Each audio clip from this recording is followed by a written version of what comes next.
గుంటూరులో అర్ధరాత్రి గల్లా మాధవి హల్చల్. ఒక్క ఫోన్ కాల్. అర్ధరాత్రి బృందావన్ కాలనీ నుంచి ఒక మహిళ భయంతో ఫోన్ చేసింది. అంతే.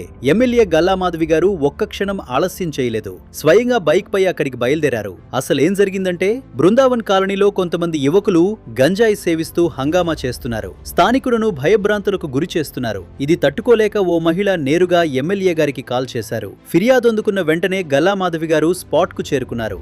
ఎమ్మెల్యే రాకను చూసిన ఆకతాయిలు భయంతో అక్కడి నుంచి పరారయ్యారు. తర్వాత కాల్ చేసిన మహిళను కలుసుకుని పూర్తి వివరాలు తెలుసుకున్నారు. ఏ సమస్య వచ్చినా వెంటనే కాల్ చేయండి, నేను వస్తాను అంటూ ఆమెకు ధైర్యం చెప్పారు. అంతేకాదు, ఇలాంటి ఘటనలు మళ్లీ జరగకుండా కఠిన చర్యలు తీసుకోవాలని పోలీస్ అధికారులను గట్టిగా హెచ్చరించారు. గంజాయి ముఠాలను అరికట్టే విషయంలో ప్రభుత్వం రాజీ పడదని స్పష్టం చేశారు. ఈ ప్రభుత్వంలో ఇలాంటి అక్రమాలకు చోటు లేదు అంటూ మహిళలకు భరోసా ఇచ్చి అక్కడ్నుంచి తిరిగారు. అర్ధరాత్రి ప్రజల కోసం రోడ్డెక్కిన ఎమ్మెల్యే గల్లా మాధవి గారి ఈ చర్యపై మీ అభిప్రాయమేంటి? కామెంట్లో తప్పకుండా చెప్పండి.